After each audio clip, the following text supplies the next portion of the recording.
Halo teman-teman semua, bertemu dengan saya Maya Ariska. Di video ini saya akan menjelaskan mengenai Badan Layanan Umum. Untuk sebelumnya, apa sih Badan Layanan Umum? Berdasarkan peraturan yang berlaku, Badan Layanan Umum merupakan instansi di lingkungan pemerintah. Gunanya untuk memberikan pelayanan kepada masyarakat berupa penyediaan barang atau jasa yang dijual tanpa mengutamakan keuntungan. Nah, contohnya apa? Contoh dari badan layanan itu sendiri ada rumah sakit, kemudian puskesmas, kemudian perguruan tinggi negeri, dan balai pendidikan lainnya.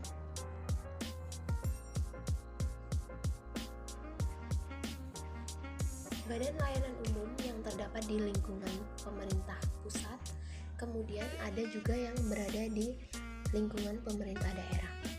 Untuk yang berada di pemerintah pusat namanya Badan Layanan Umum, kemudian untuk yang ada di daerah namanya adalah Badan Layanan Umum Daerah. Dasar hukumnya di sini saya menggunakan 4 dasar hukum. Yang pertama ada tentang Badan Layanan Umum, kemudian penyajian laporan keuangan, kemudian tentang sistem akuntansi dan pelaporan keuangannya, kemudian ada tentang pengelolaan keuangan Badan Layanan Umum. Nah, apabila kalian ingin mengetahui dasar hukum yang terbaru, kalian bisa search di internet. Linknya adalah www.buld.co.id. Selanjutnya untuk karakteristik yang membedakan antara badan layanan umum ini dengan badan atau institusi lain. Yang pertama adalah badan layanan umum ini menyediakan barang, kemudian jasa yang bersentuhan langsung dengan masyarakat. Kemudian karakteristik yang kedua ada menjalankan praktek bisnis yang sehat tanpa mengutamakan pencarian keuntungan. Nah, dari karakteristik yang kedua ini merupakan karakteristik spesial dari Badan Layanan Umum itu sendiri, karena Badan Layanan Umum ini diperkenankan untuk menerapkan praktek bisnis yang umum dilakukan namun tanpa adanya pencarian keuntungan. Nah, ini salah satu dari karakteristik khusus yang spesial di Badan Layanan Umum dari instansi-instansi pemerintah lainnya. Kemudian yang ketiga ada Badan Layanan Umum menjalankan prinsip efisiensi, produktivitas, dan fleksibilitas. Artinya apa? Nah, karakteristik ini jauh berbeda dengan instansi pemerintah yang lain atau instansi pemerintah biasa ya. Karena dalam penyelenggaraannya, layanan ini mengedepankan kepada penyerapan anggaran yang sangat tinggi, sedangkan Badan Layanan Umum adalah seperti karakteristik yang sebelumnya, yaitu diperkenankan membuat Badan Layanan Umum namun tanpa mencari keuntungan. Kemudian ada otonomi dalam operasionalnya. Artinya apa? Nah, otonomi dalam menjalankan operasional ini adalah fleksibilitas ya, fleksibilitas dalam pengelolaan keuangan, kemudian fleksibilitas dalam pengelolaan sumber daya manusianya, kemudian fleksibilitas dalam hal pengelolaan dan pengadaan aset barang. Nah, ini termasuk dalam otonomi dalam menjalankan operasionalnya. Karakteristik selanjutnya ada dapat menggunakan secara langsung penerimaannya. Artinya, pendapatan yang diterima oleh Badan Layanan Umum ini dapat dengan langsung digunakan untuk keperluan-keperluan lain. Nah, untuk pendapatan bagi Badan Layanan Umum pemerintah pusat maupun lain-lain PAD yang sah bagi Badan Layanan Umum daerah. Selanjutnya, bagaimana pengelolaan keuangan Badan Layanan Umum itu sendiri? Untuk pengelolaan keuangan Badan Layanan Umum ini diatur di dalam dasar hukum Peraturan Pemerintah Nomor 23 Tahun 2005. Nah, pengelolaannya seperti apa? Yang pertama ada memberikan fleksibilitas berupa keleluasaan untuk menerapkan praktek bisnis yang sehat. Gunanya adalah meningkatkan pelayanan kepada masyarakat dalam rangka memajukan kesejahteraan umum. Nah, dalam pengelolaan keuangan Badan Layanan Umum ini, satuan kerja diizinkan untuk mengelola keuangannya apabila memenuhi persyaratan. Persyaratannya apa aja? Yang pertama adalah syarat substantif, persyaratan teknis, kemudian ada persyaratan administratif. Kita akan jelaskan satu persatu untuk persyaratan substantif itu sendiri. Yang pertama ada penyediaan barang atau jasa layanan umum. Sesuai dengan definisinya tadi bahwa Badan Layanan Umum ini menyediakan barang atau jasa layanan umum. Kemudian yang kedua ada pengelolaan wilayah. Tujuannya adalah meningkatkan perekonomian masyarakat. Kenapa meningkatkan perekonomian masyarakat? Karena diselenggarakan tanpa memungut, tujuannya tanpa mengambil keuntungan. Nah, ini ada di syarat substantif yang kedua. Kemudian ada pengelolaan dana khusus untuk meningkatkan pelayanan kepada masyarakat. Jelas karena dana yang diperoleh dari masyarakat tadi kemudian dikelola lagi untuk bagaimana caranya meningkatkan pelayanan kepada masyarakat. Kemudian ada syarat teknisnya. Persyaratan teknis yang pertama adalah pelayanan kinerjanya ini di bidang tugas pokok dan fungsinya dikelola untuk apa? Untuk meningkatkan pencapaiannya melalui Badan Layanan Umum. Jadi, Badan Layanan Umum ini sebagai wadah untuk meningkatkan sama seperti yang tadi untuk meningkatkan perekonomian masyarakat. Makanya itu dikelola dan ditingkatkan pencapaiannya dengan baik. Kemudian, syarat yang kedua ada kinerja keuangan satuan kerja instansi ini sehat sebagaimana ditunjukkan dalam dokumen. Nah, artinya tidak dikhususkan untuk mencari keuntungan, sama seperti yang tadi juga, bahwasannya Badan Layanan Umum ini diselenggarakan tanpa mengutamakan keuntungan, namun tujuannya tetap meningkatkan perekonomian kepada masyarakat. Kemudian syarat yang ketiga ada persyaratan administratif. Syarat yang pertama adalah memiliki laporan keuangan pokok jelas. Kemudian standar pelayanan minimal ini juga jelas. Adapun laporan terakhir ini bersedia untuk diaudit secara independen. Syaratnya yang selanjutnya ada pernyataan kesanggupan untuk meningkatkan kinerja pelayanan, pola tata kelola, rencana bisnis yang strategis. Untuk pengelolaan selanjutnya ada menyusun rencana strategi bisnis 5 tahunan yang mengacu pada rencana strategis kementerian. Jadi, penyusunan rencana strategi bisnis ini dilakukan dalam 5 tahunan. Kemudian selanjutnya ada menyusun RBA atau rencana bisnis dan anggaran tahunan. Nah, untuk menyusun RBA ini sendiri mengacu kepada rencana bisnis strategis. Jadi, yang tadi rencana bisnis strategis itu mengacu kepada rencana strategis kementerian. Kemudian dari rencana strategi bisnis ini digunakan untuk menyusun RBA.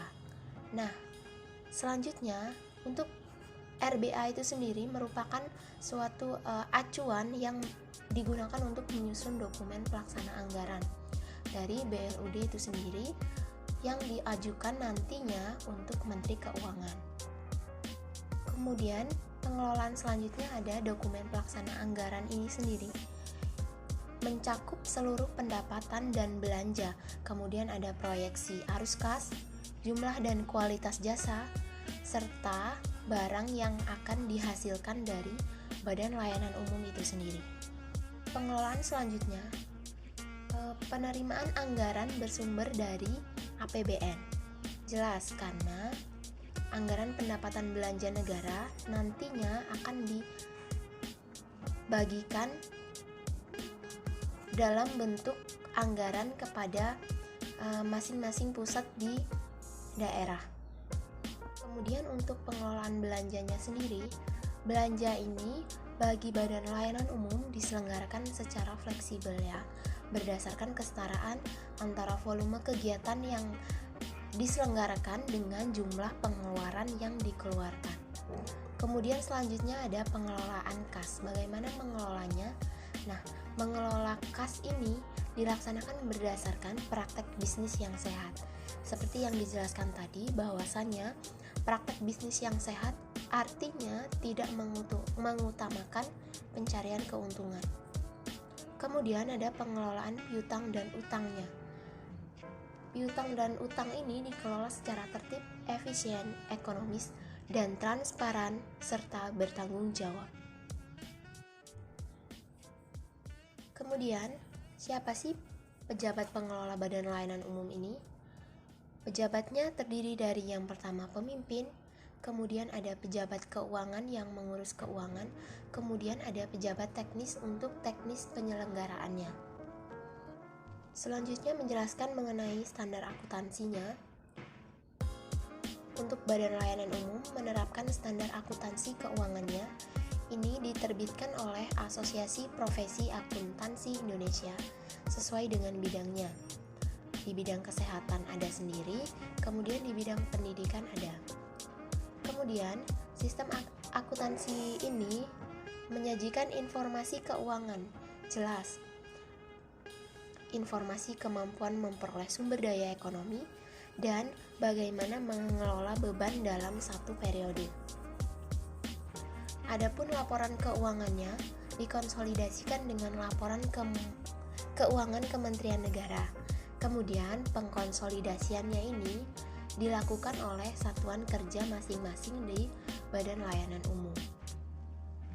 Adapun karakteristik laporan keuangan dari Badan Layanan Umum, yang pertama berbasis akrual, yang kedua pembukuan berpasangan, ketiga ada berpedoman pada prinsip pengendalian internal. Laporan keuangan Badan Layanan Umum menyajikan informasi tentang apa saja, baik yang pertama ada aset, kemudian ada kewajiban atau utang yang harus dibayar, kemudian ada ekuitas atau modal, ada pendapatan dan biaya, dan arus kas. Komponen laporan keuangan Badan Layanan Umum, yang pertama ada laporan realisasi anggaran yang harus disajikan. Laporan yang kedua ada laporan operasional. Kemudian yang ketiga ada laporan perubahan saldo anggaran lebih. Yang keempat ada neraca. Yang kelima ada laporan arus kas. Kemudian yang keenam ada laporan perubahan ekuitas. Nah, dari laporan-laporan tadi yang disajikan akan dijelaskan secara rinci di catatan atas laporan keuangan. Jadi ada 7 laporan keuangan yang dihasilkan oleh Badan Layanan Umum. Adanya laporan keuangan Badan Layanan Umum ini memiliki tujuan dalam penyajiannya. Yang pertama adalah jelas menyajikan informasi mengenai posisi keuangannya. Nah, posisi keuangannya dalam bentuk apa? Seperti yang tadi, ada realisasi anggarannya, kemudian saldo anggaran lebih, arus kas, hasil operasi, dan perubahan ekuitas. Gunanya untuk apa? Untuk bermanfaat bagi para pengguna dalam mengevaluasi keputusan mengenai alokasi sumber daya. Kemudian ada penyajian laporan keuangan. Laporan keuangannya disajikan dalam bentuk nama. Nama Badan Layanan Umum ini sendiri harus jelas. Kemudian memuat cakupan laporan keuangannya, tanggal pelaporan, kemudian ada mata uang pelaporannya juga harus jelas, apakah dalam bentuk rupiah atau dalam bentuk dolar, kemudian satuan angka yang digunakan. Nah, ini salah satu contoh dari laporan keuangannya. Memuat namanya, nama starker BLU-nya, contohnya adalah puskesmas atau lembaga pendidikan atau lembaga-lembaga lain yang merupakan badan layanan umum. Nah, laporan perubahan ekuitas ini jelas karena merupakan penjelasan rincinya ya. Kemudian ada untuk tahun yang berakhir sampai dengan. Nah, untuk yang berakhir dari tahun yang berakhir sampai dengan 31 Desember 2000 X sekian, ini merupakan penjelasan dari tanggal pelaporan atau periode pelaporan dari laporan keuangan ini sendiri. Kemudian di bagian A, B, C, C1, C2, dan seterusnya ini merupakan penjelasan dari cakupan laporan keuangan itu sendiri yang tadi di atas. Kemudian di bagian kotak yang sebelah kanan itu memuat satuan angka yang digunakan. Satuan angka yang digunakan ini harus jelas. Kemudian mata uang pelaporannya, mata uang yang digunakan apakah dalam bentuk rupiah atau dalam bentuk dolar atau dalam bentuk mata uang lainnya. Selanjutnya penjelasan mengenai penyampaian laporan keuangan. Yang pertama, laporan keuangannya ini dilaporkan triwulanan, artinya disampaikan dalam 1 tahun itu dibagi menjadi 3 atau triwulanan itu sendiri. Jadi dilaporkan di bulan April, kemudian ada di bulan 8 atau bulan Agustus, dan di bulan Desember. Nah, paling lambat penyampaiannya adalah tanggal 15 setelah triwulan itu berakhir. Kemudian laporannya disampaikan semesteran. Artinya dalam 1 tahun laporan ini disampaikan 2 kali ya, di bulan 6 dan di bulan 12. Nah, untuk semesteran ini sendiri paling lambat disampaikan tanggal 10 setelah semester berakhir. Kemudian yang ketiga ada laporan tahunan. Laporan tahunan ini jelas 1 tahun sekali, kemudian disampaikan paling lambat tanggal 20 setelah tahun berakhir. Biasanya untuk laporan keuangan sendiri per 31 Desember. Nah, itu untuk laporan keuangan tahunan. Nah, penyampaian laporan keuangan ini sendiri diatur dalam PSAP 13 tentang penyampaian laporan keuangan. Itu saja penyampaian dari saya. Semoga dapat membantu pemahaman kalian mengenai Badan Layanan Umum. Nah, untuk lebih jelasnya kalian bisa search di internet. Untuk linknya adalah www.buld.co.id.